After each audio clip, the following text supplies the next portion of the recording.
an institutionally focused, decentralized, non-custodial staking platform. And essentially, we're trying to address the Achilles heel of staking, which is the centralization issue, being that over 45% of Ethereum and other proof of stake networks are running in AWS data centers. And right now, we're at capacity to run around 200,000 Ethereum validator nodes on our decentralized architecture, which I think is quite a unique point. Anyone can go and spin up a one-click validator, and they can actually batch deploy 40 validators in one click using our dashboard. Welcome to the Bare Metal Podcast. Hey everybody, thanks for tuning back into the Bare Metal Podcast. This is Shiptiko from Rockawix Labs, here today with Theo Chapman of the Zonaris project. Welcome, Theo. Hey, thanks for having me. Good to be here. So give us the intro. Like, how did you get into crypto and what's Zonaris?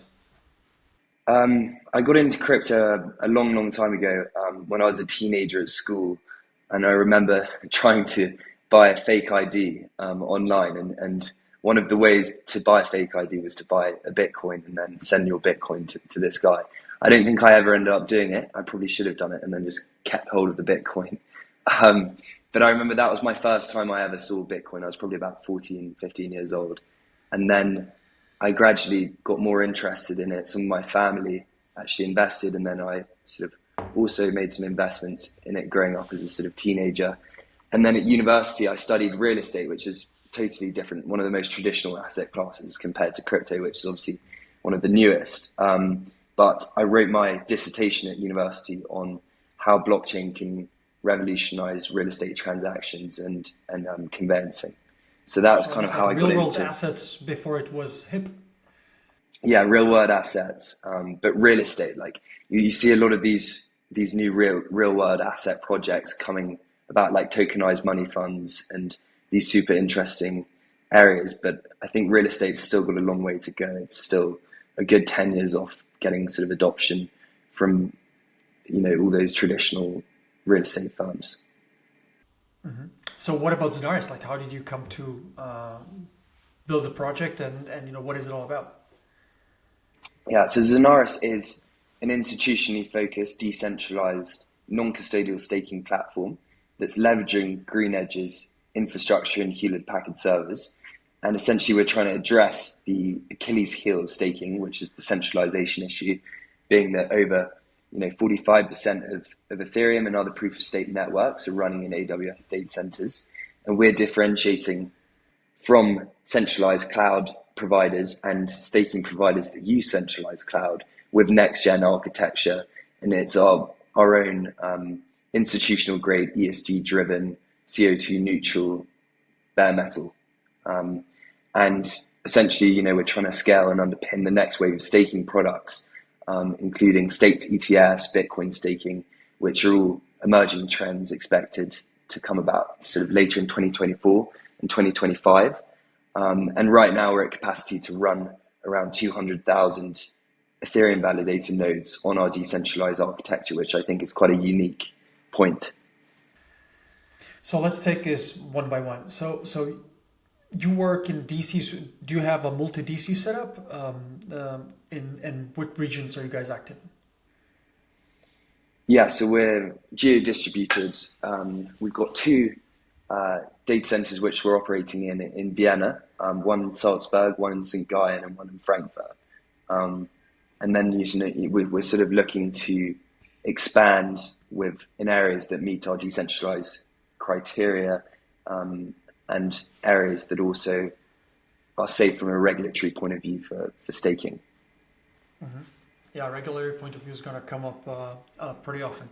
You said the data centers are green. Like, how do they do that? Like, do they only buy green energy or do they buy offsets? They're all offsets, but for example, our data center in Salzburg, I know that the energy that's not used is then used to power a cheese factory, which is local to the data center, which is a pretty cool point. And yeah, a lot of them have these unique sort of features about them, but essentially, yeah, they're offsetting and using renewable energy in some of the locations where they can. So let's talk about stake. Everybody's focused on increasing their TVO. Guys, I guess are no exception. So what was your strategy and sort of how has it evolved? Yeah. So Zonaris started out on the smaller blockchains. So ones that you may not have even heard of. But for example, one of our first blockchains was called Streamer, and that's a decentralized data network. And we were the first node as a service company to launch on Streamer. And we quickly picked up about 20% market share of the whole Streamer staking network. And that enabled us to sort of be a big fish in a small pond and grow quite quickly. And also enabled us to gain the track record, which then allows us to move on to bigger blockchains. All the major proof of stake chains like Ethereum, Solana, Cosmos, Polkadot. So that's how we started out. When you say use this reputation, was it maybe the same stakers that then has staked with you on other networks, or how did this expansion work? Yeah, there's a bit of cross-chain or cross-selling going on. Like, for example, we also launched a node as a service side for retail on Gnosis chain, and anyone can go and spin up a one-click validator, and they can actually batch deploy 40 validators in one click using our dashboard, and that enabled a lot of cross-selling. So in some instances, yes, but obviously to validate on chains like Ethereum, you need 32 ETH, which not everybody has, especially retail. Especially today. Yeah. Has that staking strategy changed? Do you guys still focus on retail? Have you guys somehow modified the strategy? What's going on today? Yeah. So around sort of 8 months ago, we pivoted more towards the institutional market because we believe that's where the lion's share of staking is set to come from. And the thesis or the reason behind us pivoting towards the institutional market is that, in my opinion, crypto has been entirely driven off the self-directed retail bucket. There are three buckets of wealth. There's self-directed retail, which accounts for 20%. Then there's financial advisors, which account for about 40%, and institutional capital, which accounts for another 40%, which is pensions and endowments. And crypto and therefore staking has entirely been driven off that self-directed retail bucket. From the Zonaris opinion, and 80% of wealth is still set to come in at some point. Obviously, these ETFs are market access vehicles, and they might provide a gateway for this institutional capital to pour into the ecosystem. But I think there's a lot of growth still to come. There's a lot of networks still unfolding every month, and people are only it's only starting to just get regulated in Europe with MiCA and in other areas as well. Are you guys taking any steps to focusing on the ETFs? Are you guys thinking of some preparatory steps that need to be taken, or, are you guys expecting to apply somewhere? I have no idea how to sort of get into the ETF staking market. So how are you guys approaching the problem? Yeah, the way we're approaching it is to try and mitigate every risk possible. I mean, for people like BlackRock with 20 billion in their IBIT ETF already, in the iShares ETF, obviously their central concern or their central thought with everything they do is it evolves around risk. And so that's sort of center focus for us when we're looking to provide for these ETF issuers is how can we mitigate their operational risk in every component we work in and make sure that our solution is completely fault tolerant for them. And obviously they have certain criteria as well around liquidity, because they need to make their redemptions for the shareholders in the ETFs quite seamless. And obviously with crypto networks, there's unbonding periods and entry queues and exit queues. So creating solutions around liquidity and risk is what we're focusing on right now.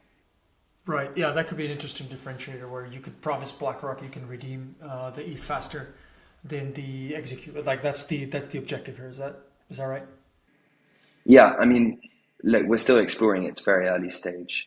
It's not like we have a solution which we can reel off the shelf now, but it's something we're considering, definitely.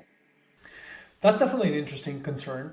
The liquidity side, of the and if we're focusing on the ETF. Anything else that is coming to your mind as sort of a particular space in which ETFs will be different? No, say than regular institutional money. So you make a deal with a family office or with an institution that has a certain amount of ETH. They want to stake it, right? So that's one kind of deal. That's sort of like what I would consider the vanilla institutional deal. There's a negotiation around commission, which happens with all such sort of P2P discussions.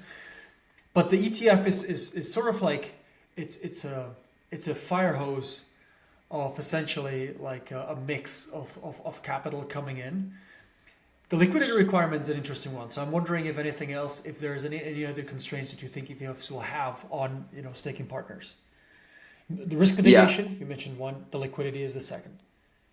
Obviously, the regulatory angle as well. I mean, that's going to be huge. The SEC are pretty strict on things. I'm surprised the Bitcoin ETF even, went through this year. And the Ethereum ETF now doesn't look like it's going to go through in May when everyone thought it would. So adding staking to the S1 filings is, quite a big move for these ETF issuers. And Fidelity did it in their Ethereum ETF, for example. They amended their S1 to include staking. So it's going to come about. Maybe the staking within the ETFs won't be available from day one, but it might eventually come about, as things evolved and the regulatory situation clears up, and maybe if the Republicans get in over the Democrats, that could also change things as well. So Bitcoin ETFs, right, plus staking. Are you expecting Bitcoin to be a major sort of staking token in the future? Like, are you guys preparing for that? Are you part of any efforts? Yeah, so we're big believers in it actually, and we're currently a testnet validator for Babylon chain. So we've been involved since the outset for Babylon, and we really see a rise in Bitcoin staking. I mean, it's going to take a while, for it to come about, but essentially, I think it's a similar concept to Eigenlayer, in the way that you're restaking your Bitcoin as security and collateral to then qualify you to validate proof of stake chains and receive a reward this way. And Babylon are currently going to be validating to start with in the Cosmos ecosystem with their IBC relay. And this is going to enable Bitcoin stakers to earn anywhere between sort of 3 and 17%, depending on the networks they want to choose to validate. So the opportunity is unprecedented, it's unparalleled from what's previously been available. And that's why, we see it as such a big opportunity. And for example, Van Eck's head of research, Matthew Siegel, who I'm a big fan of, he predicted it as one of his sort of top 14 predictions for 2024 that Babylon would become a very well-known solution in the space, and it allows Bitcoin holders for the first time to have a productive use case for Bitcoin. Yeah, I had Babylon Chain over here, over on this podcast not too long ago. It was a super interesting discussion. What I'm always wondering when people say Bitcoin staking is like a significant part of the Bitcoin community seems super conservative, right? And I meet sometimes people who are unhappy when Bitcoin gets more use cases, like they sort of want their close world. So like, are you guys forecasting that there's still or there's a big part of the community that's going to be interested in these additional services and will want to engage with them? I haven't looked at any of the stats, so super curious, like if you guys have. Well, one interesting thought here that's just popped into mind. Okay, so for example, if an ETF issuer were to adopt Bitcoin staking and incorporate it within the ETF, they could technically, potentially take the staking fee that they earn on proof of stake chains as their management fee, and then offer 0% management fee to all their shareholders in the ETF and customers. And that's just a thought, and there's many people I think that are going to want yield. I mean, we've seen with Eigenlayer, all the sort of rehypothecation that's going on, that people want to build yield in Eigenlayer's case, maybe it's, there are a certain amount of layers of risk, but I don't think this Babylon's chain solution is actually that risky, and therefore I think that people are naturally going to recognize this, and all it takes is one first player, initial mover, to adopt it, and then others follow. What do you guys think about, so when you're sort of mapping out the economics, like even Eigenlayer, even the amount of ETH that's waiting to be restaked now is so high, it's honestly not clear to me where the yield's going to come from.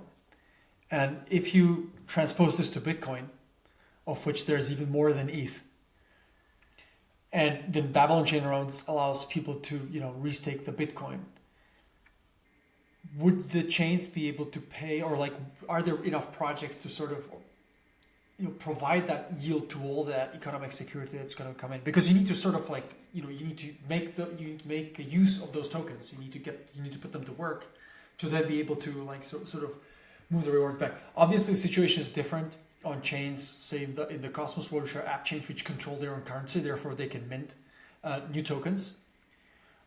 Where, reward if you stake in the native token, totally understandable, very simple. There's an inflation, but once you're staking Bitcoin, there's also this like sort of token price risk, right? That you're taking, because the rewards are going to come in a different currency. They're provided in a different currency than the staking currency.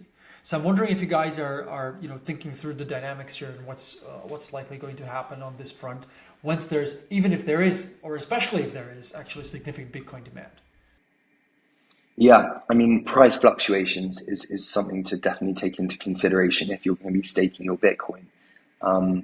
And, the networks, I mean, I expect the rewards to come down over time as things move, but I mean, it's too hard to predict right now what's going to happen. And obviously, the amount of networks that are unfolding, every month is just growing more and more and more, and there are going to be increasing amount of chains that Babylon are going to be able to validate on. And I know that their the Cosmos IBC relay, I think they're trying to open that up to other chains and other EVM blockchains as well. So it's not just going to be the Cosmos ecosystem that Babylon are going to be able to go after. They're going to be opening up to lots of different ones, like Polygon as well. I know the co-founder of Polygon was actually an angel investor in Babylon.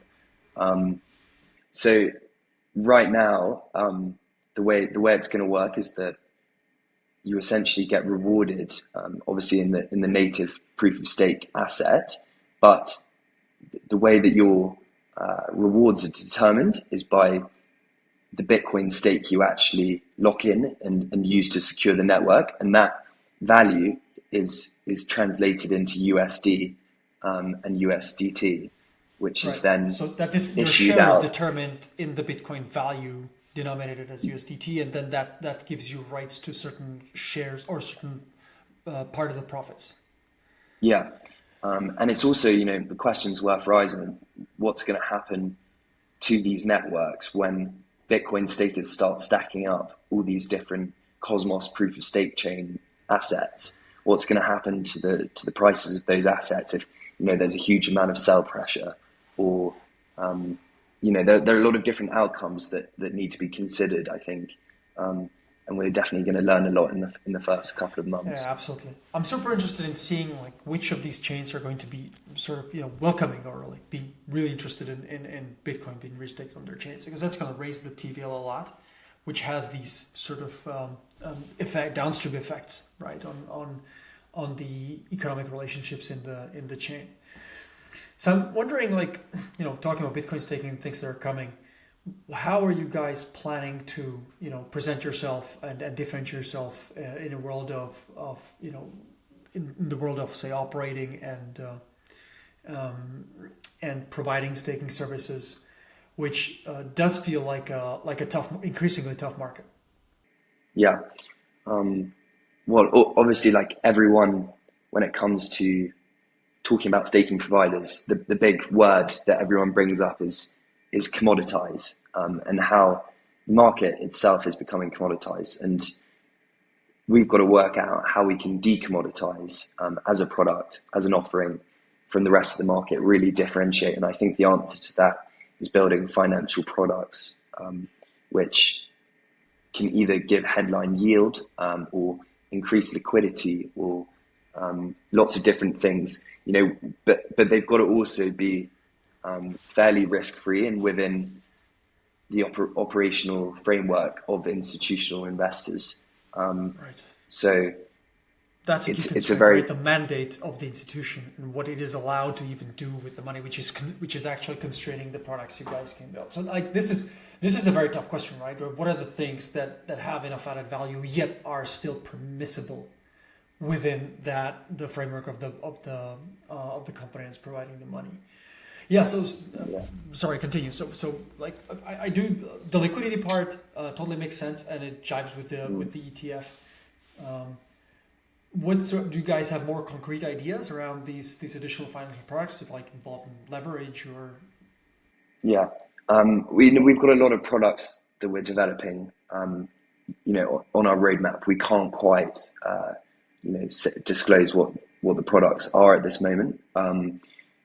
But I think we've got some very good ideas internally, and there are lots of value add things that you can bring towards institutional investors that are obvious, and a few different providers are doing in different ways, such as insurance, such as SLAs, ISO SOC certifications, having ESG criteria like we do, for example, and all these different nuanced products which you wouldn't think are sort of centric to staking, but actually they're institutionally centric. Right, that will help the institutions sort of prefer your solution because it checks some of the ESG boxes that they have, let's say. What do you think is going to happen to, like commissions and fees long term? Do you feel like right now it feels there's a lot of pressure in the market on commission size? Do you think that's going to hold, or that in certain ways differentiated operators are going to be able to keep their commissions like at higher rates? What's your take? Yeah, I think operators in the space and people looking for staking solutions are always going to pay a premium for a quality service.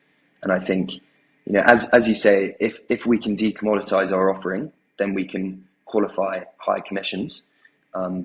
However, if we just do what everybody else is doing and do vanilla boring products, then it's going to be a race to the bottom. So that's inevitable, and it's the case in lots of different other markets as well. Are you thinking of actually sort of hiring an in-house team or building an in-house team of developers to develop those add-on products, or would this be something that you guys would consider sort of outsourcing to a shop? How are you guys thinking about this? Yeah, well, we've currently got our CTO Razvan. He's very experienced in the DeFi world. He's co-founded a DeFi startup before working on Zonaris, and he's on the other side of it. He's also been running his own Ethereum validators since the inception of the Beacon chain. So he's super experienced and is capable, definitely, of building all sorts of solutions. But it's definitely something to consider as well, outsourcing. There are lots of different DeFi plug-and-play tools now that are emerging in the market, which could be interesting also to outsource some of the work to some of them in different niche specialized areas. So what do you feel will be the major trends in the world related to, say, to the staking economy, in the future few years? Where do you think the focus is going to be in terms of either projects or you've already mentioned that you believe institutional is going to be the sort of key driver of inflows, but what kinds of projects, what kind of ecosystems do you think are going to be key? Yeah, well, I think you can look into the sort of evolution of staking.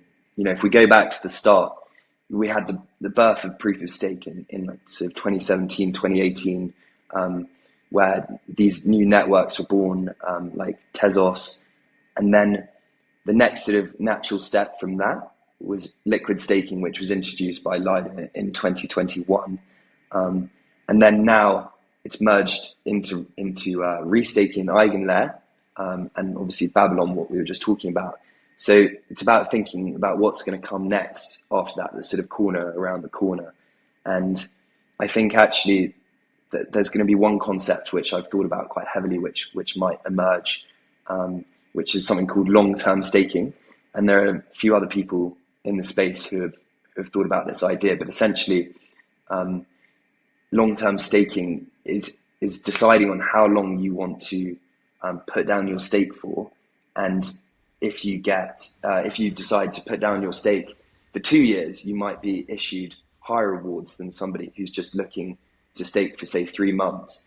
And this is also, it would be the same as a traditional yield curve in traditional finance. That's how it would work, and it would stop bank runs happening. Like with Solana when FTX crashed, everybody suddenly unstaked their SOL, and that has massive impacts on the security and stability of the network.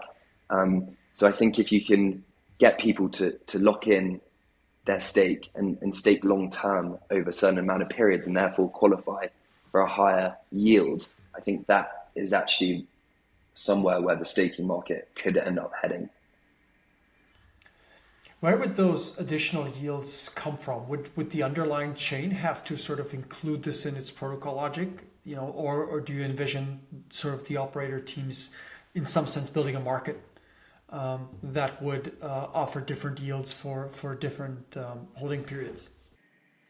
Yeah, I think it would have to be a pretty well thought out Ethereum improvement proposal, an EIP. But I think the way it would work would be that the issuance rate would be the same, but obviously there wouldn't be a sort of flat singular issuance rate. Some of that issuance would be taken for longer periods, and then for shorter periods, and then depending on the volume of people doing it over shorter periods, the yields might be less, but if more people are doing long term, then the issuance might be higher. I mean, this concept was also developed by the guys at Multicoin Capital, and they've written multiple blogs about it and spoken about it to their investors in a few different conferences. That's an interesting idea.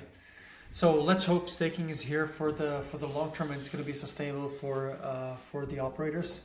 So I guess this is a good place to end the podcast. So thanks very much for coming on, Theo. It was a fun Thanks chat. for having me. Yeah, Good great luck, chat. guys.